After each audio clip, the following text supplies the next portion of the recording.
interesting thing. Let's just say that. Time is a very interesting thing. Sometimes minutes go by in what seems like hours. And then there's other times where the minutes just go like flying by. Like you're like boom, boom. You know what I mean? It's time is just it's crazy. But that's not even what we're talking about today. I'm just saying. Good morning and welcome to Hashtag Rise and Grind. I am your host, Glenn Lundy. I am a husband to one, a father to seven, and the creator of what is going to be the number one most watched morning show in the world. It is 5:30 a.m. and I hope that you are ready to rise and grind.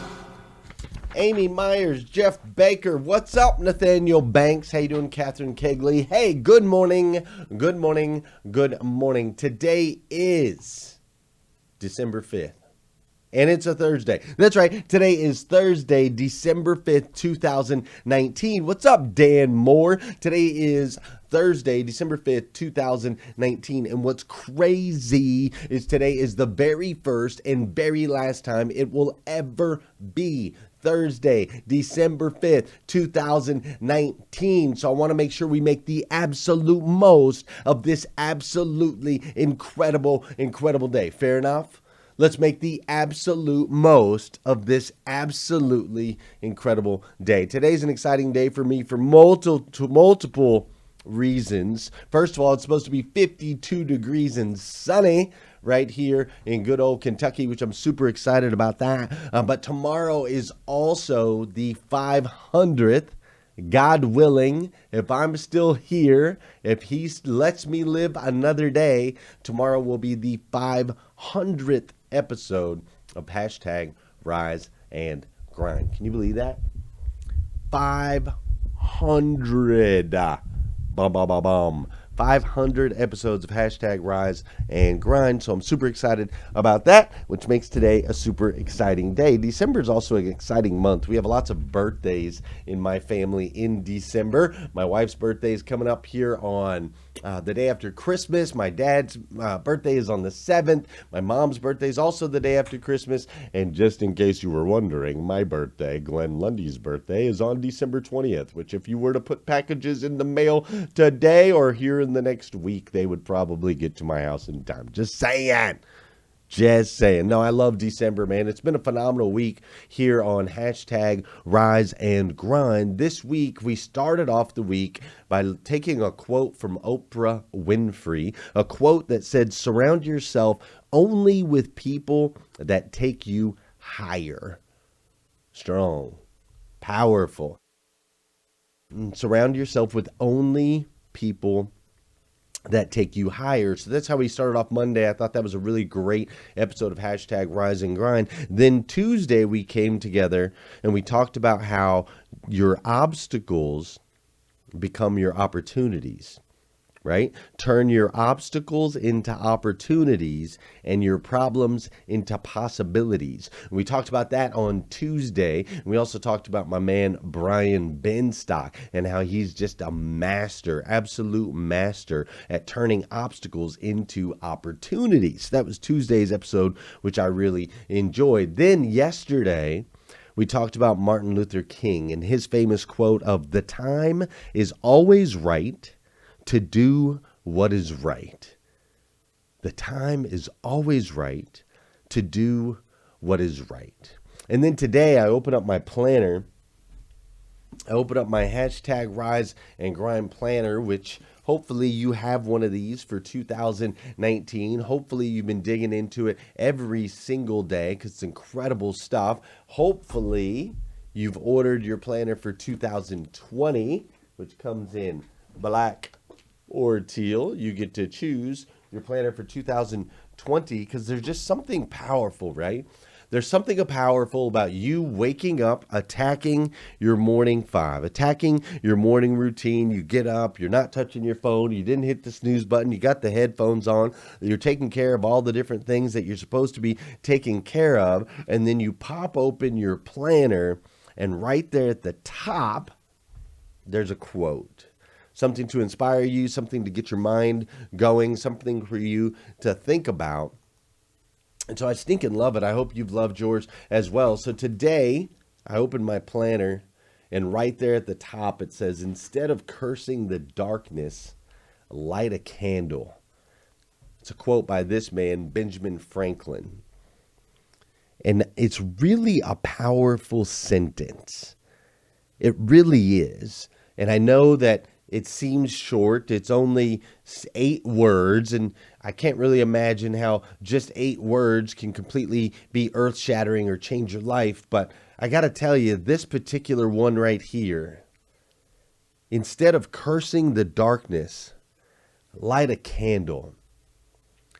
Those words mean a ton to me, and I want to share with you today 3 stories.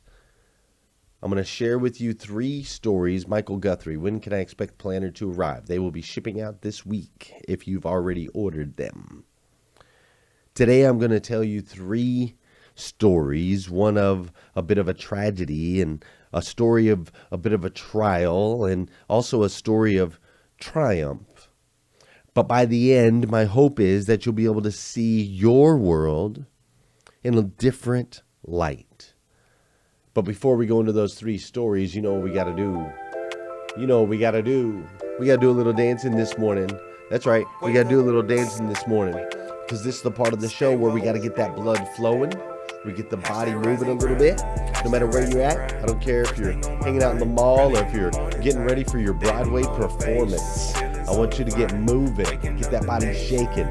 This is also the part of the show where I need you to do me a huge favor. Would you please do me a favor and hit that share button? That's right, hit that share button, because I believe if we can change the way people start their day, it'll make a massive impact on this planet. I truly believe that. It's also the part of the show where I need you to say good morning to me, and I'm going to say good morning to you. Whether you're watching live or you're watching on replay, what's up?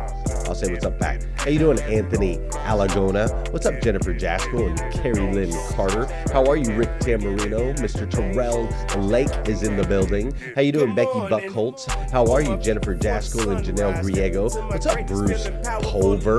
Last night I shared the Morning 5 at a panel about emotional intelligence. The question was how to prevent daily stress from controlling our day. I shared the Morning 5. Bruce, that's strong. Thanks, my man. Good morning, Travis Flaherty. It was great to see you yesterday. How you doing, Colleen Higgins Van Houten? That's a beautiful name. Colleen Higgins Van Houten. What's up, Ben St. Ars? How you doing, Danny Rust, Vicky Everett? We've got Sarah Ball all the way overseas. John Coltonborn's up in here. I believe I saw Mr. John Geheimer. Gotta make sure I get that right. What's up, Michael Spurlock Venters? I believe Scott Simons and Liza Myers Borges are up in here this morning. My man Dan Moore's in here from Scottsdale, Arizona, where it is currently like 3:40 in the morning. What's that all about? How you doing, Emily Koffler? What's up, Max Clem, Daniel Rose, Kagan Sharp, yo, Mrs. Pam Biddle? Everybody's up in here today on hashtag Rise and Grind. Man, I love that song. I stinking love that song. Check it out. Les Brown is one of my favorite motivational speakers of all time. He tells incredible stories, and he shares the tragedies of his life in a way that inspire, lift up, and encourage others. And one of the stories that Les Brown shares is the story of Chicken Man. And you see, the story of Chicken Man starts with, there's this man that walks up and down the streets in Atlanta. I believe it's Atlanta. I'm not positive about that. Don't quote me on that. But Les Brown lives in an area where there's a man who walks up and down the streets with a shopping cart clucking like a chicken. And the locals, they all tease and laugh at the Chicken Man as he comes down the street. There goes the Chicken Man, and he walks by and cluck, cluck, cluck, cluck, and is just clucking all of the time. And so Les Brown, as he matured and grew older, he decided that he wanted to learn a little bit more about Chicken Man. And so he dove in and he found out, oh, the Facebook is playing games this morning. Can't share. That's interesting. You know, yesterday we were relied on shares too. Facebook. Super fun. So as he was digging in to understand Chicken Man a little bit better, he found out a tragic story. Columbus when he worked at the State House. There you go. Thank you, Carrie Lynn Carter. You're a Les Brown expert. That's why I keep you around. So he found out a tragic story about Chicken Man. So Chicken Man was married with 2 daughters. And he woke up in the middle of the night and his house was on fire. There was smoke everywhere. And in a panic, he jumped out the window and ran out into the front yard. And as he was out in the front yard, he looked back and his entire home was in flames. What's up, Robbie Toomey? Great to see you. His entire home was in flames. And regretfully, he could hear the screams and the shouts of his wife and his 2 children. They were still trapped in the house as it was burning to the ground, and they had no way of getting out. And Chicken Man attempted to get back in the house. He ran towards the house, but the flames were too hot. They were too high, and he couldn't break through. And tragically, he listened to his family perish in the fire. As all this was going on, his brother-in-law, the brother of his wife, came running. He'd seen the sirens and the commotion, and he came running down, and he saw that the man was alive and that his sister and her kids had perished, and he immediately began to beat on the man. He jumped on top of him, beating him into the ground, and he kept yelling, "You're a chicken, you're a chicken, you're a chicken, you're a chicken, you're a chicken," as he pummeled him into the ground. Once they pulled him off of him, the man sat up, covered in blood from the beating, and he started to cluck like a chicken. The second story I want to share with you is, and I gotta explain something real quick. In the morning, I'll wake up and I do my morning 5. In the morning, I go through my routine. And in the morning, I write down the words, "Good morning," and I just ask for a message. And I never exactly know who the message is for. And sometimes the message is more for everyone, and sometimes the message is specifically for you. I never know. I just write. I write the messages. I write them just before we do the show. I build them here, and then I share them with you. The reason I stress that today is today's message is a little bit unique. It's a little bit different. And so I just want you to understand. I want you to understand the process that we go through as we make every single episode of Hashtag Rise and Grind. It's so interesting to me. It is so interesting to me how these things come together. So the first story was a story of tragedy. And to this day, as far as we know, Chicken Man continues to walk up and down the streets clucking like a chicken. The second story I want to share with you is actually a story of a member here in Hashtag Rise and Grind. I will keep them anonymous. But there's a member here in Hashtag Rise and Grind that goes through tribulations every single day that most of us couldn't comprehend or wouldn't be able to understand. You see, there's a member here in the group whose wife, I guess this was about 5 years ago, his wife had some stomach problems and she went in for a routine surgery, and since that routine surgery, their life has been transformed and turned upside down. You see, there were complications that came after this stomach surgery, and it put her in a position where she couldn't, digest food the way that most people can, and that led to obviously lack of nutrients in the body. It led to loss of weight, and it led to other complications and issues, and ultimately led to her being bedridden.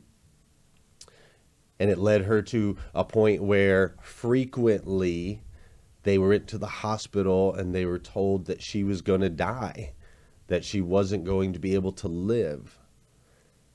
And so my friend, who's a member of this group, He has two children, and this is his wife. And every day for the last 5 years, they've dealt with this.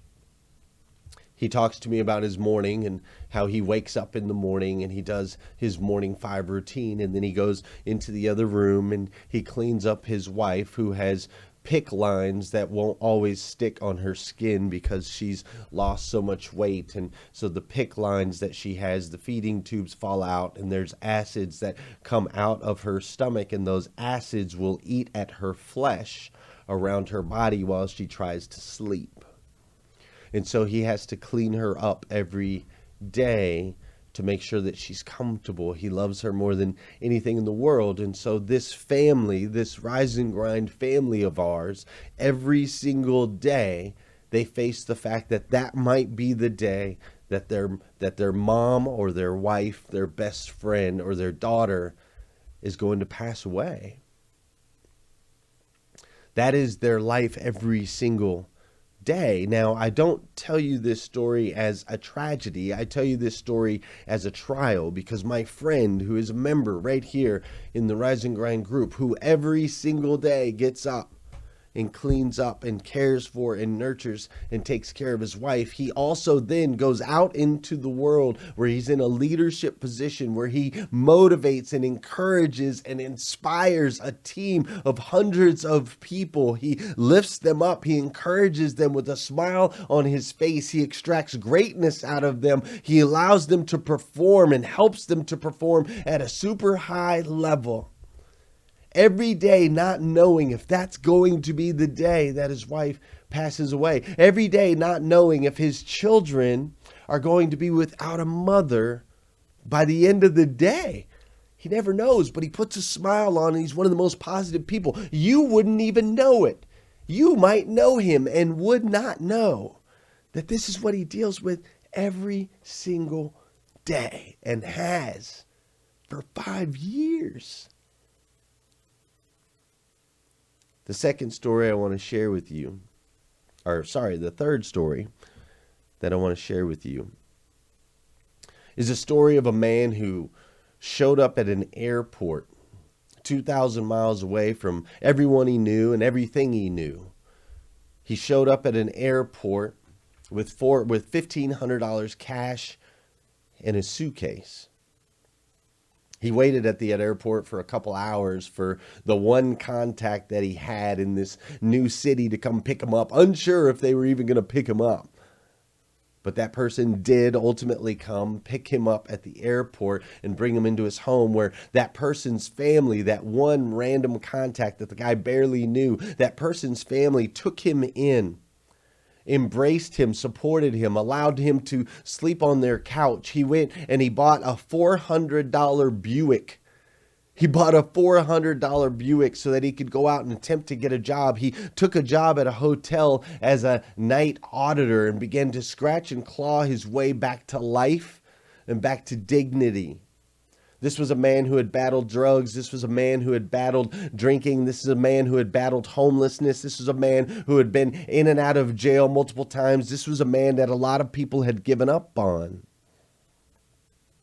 A lot of people had given up on this man, but this one family decided to pour into him and to give him an opportunity, and he took that opportunity. Though he started with $1,500 cash in a suitcase, he was able to build that up. He was able to find a great job in a great industry. He was able to go out and make an impact in that industry. He was able to meet a woman and have a wife and have beautiful kids. He was able to create an environment where he could inspire and lift up and encourage others with his stories, with his trials, and with his tragedies. He was able to become a top foremost, well-known man in his industry, making an impact all across the United States of America and beyond. You see, there are stories of trials, there are stories of tragedy, and there are stories of triumph. But see, in the first story, Chicken Man continued to curse the darkness. He stayed in it. He stayed in it. He couldn't break out of it. In the second story, the man chose to light a candle. You see, the darkness overwhelmed him and his family, but instead of letting it overwhelm him, he's chosen to light a candle and to be a light for others. In the third story, the man created a new light. He traveled 2,000 miles away from everything that he knew to create a new life and a new light. You see, you may have missed it in the quote. You may have missed it. You see, the quote says, instead of cursing the darkness, light a candle. But see, this quote was given to us by Ben Franklin. And the part that you might have missed is that in 1752, Benjamin Franklin flew a kite in a storm with a metal key attached to the string. The reason he did so is we knew very little about electricity back then. We knew a little bit about static electricity, but we didn't really understand it. And Benjamin Franklin wanted to throw a kite up into the storm itself and see if he could draw the electricity out of it and shock himself with the key.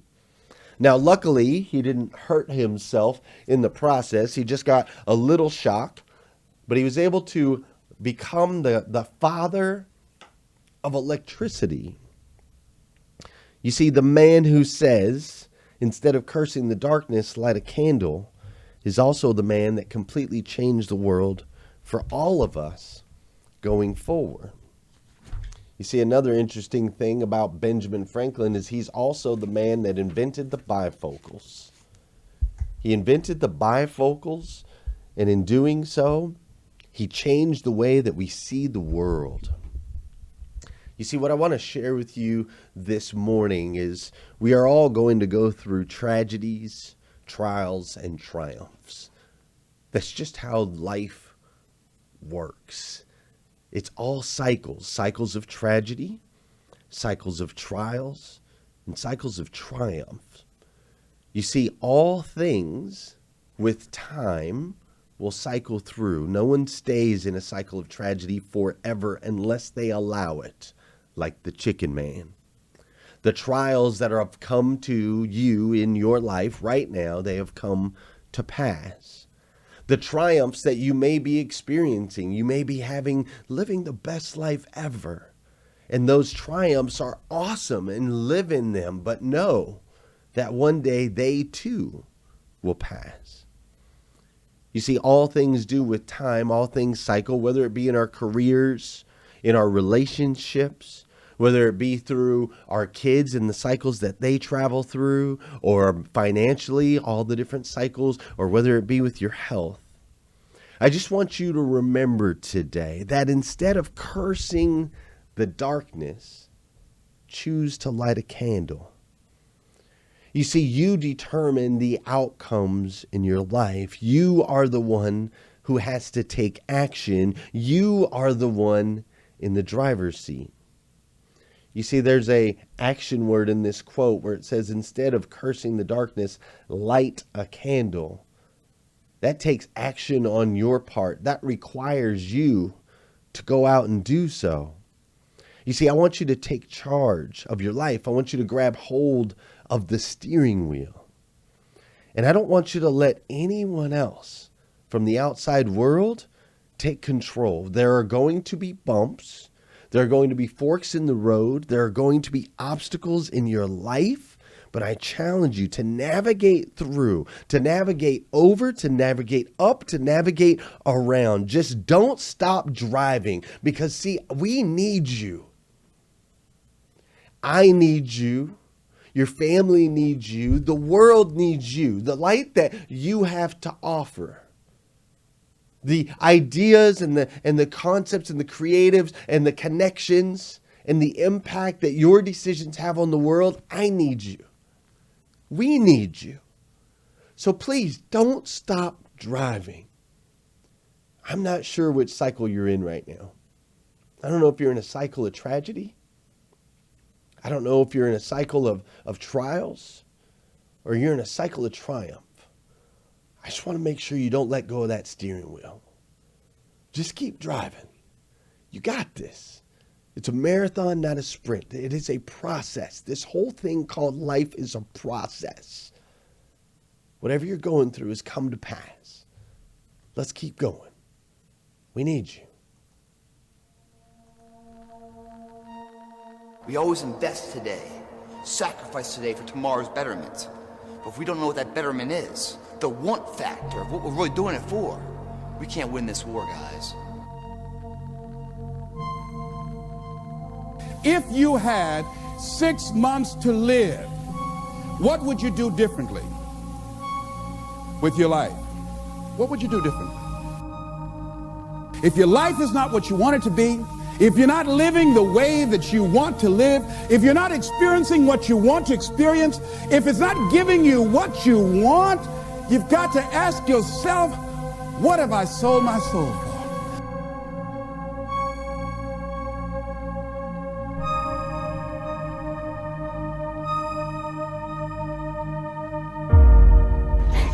A real man in the dark, when nobody's watching, he putting in work. A real man, when coach ain't even watching, he's studying film on his own, because he loves the process. Everybody want to be a beast. Everybody got a lion. Tattoos of lions. Most of y'all think that a lion is who he is because of how ferocious he is when he catch that gazelle, when he catch that zebra. If a lion see an animal that's wounded, or a real hunter see an animal that's wounded, what do? They don't kill him. Why don't they kill him? He already herds, and they beast. A part of being a beast just ain't eating a gazelle. A part of being a beast is the hunts. It's the hunt that they're excited about. Because real lions like to hunt. They love the process just as much as they love the prize. And some of y'all just want to score. You don't like the process. You're not in love with the process. Well, they say when people take the courage to journey into the center of their fear, they find nothing. It is only many layers of fear being afraid of itself.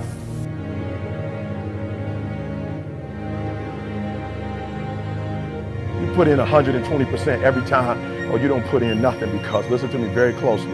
Today, this opportunity you have, it might not be here next year. It might not be here the year after next. It might not be here the year after that. This is the only moment you got, and you better take advantage of this particular moment.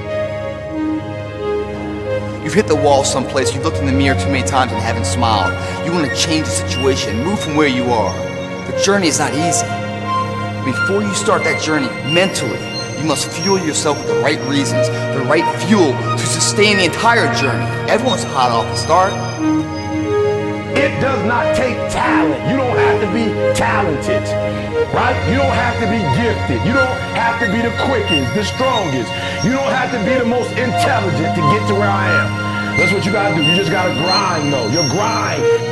You might come from privilege. Your daddy might hook you up with a car. He might know people. He might be able to get you a job. But you will not outwork me.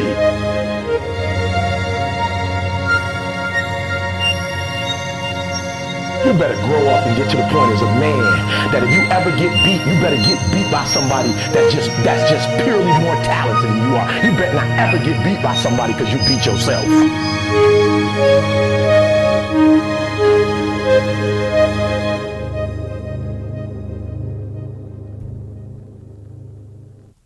I want to say thank you for spending 499 episodes with me. That's a lot. 499 episodes. And I love that today's was, instead of cursing the darkness, light a candle. Super strong. Listen, if you haven't got your 2020 planner yet, go do it. I'm telling you, man, this planner right here has completely changed my life. I know that it's completely impacted and changed a lot of people's lives all around the world. And that's what I want. That's what I want for you in 2020. I want you to have the best year, the absolute best year that you've ever had, ever. That's what I want for you in 2020, because I know that when you become the absolute best version of yourself that you can be, when you get your hands on that steering wheel, when you drive it like you mean it, like you stole it, like we say in the business, right? When you're that best version, it makes such a massive impact on your friends, on your family members, on your coworkers. It's made a massive impact on me. So do me a favor. If you haven't done so, go to riseandgrindplanner.com and go get your planner right now for 2020. That way you have it. But even more importantly, will you do me a huge favor and come back here again tomorrow morning at 5:30 a.m. because we're going to do this all over again on hashtag Rise and Grind. Have an incredible day. Love you guys. Stay woke, stay woke, stay woke, stay woke. Hashtag Rise and Grind, hashtag Rise and Grind. First thing on my mind.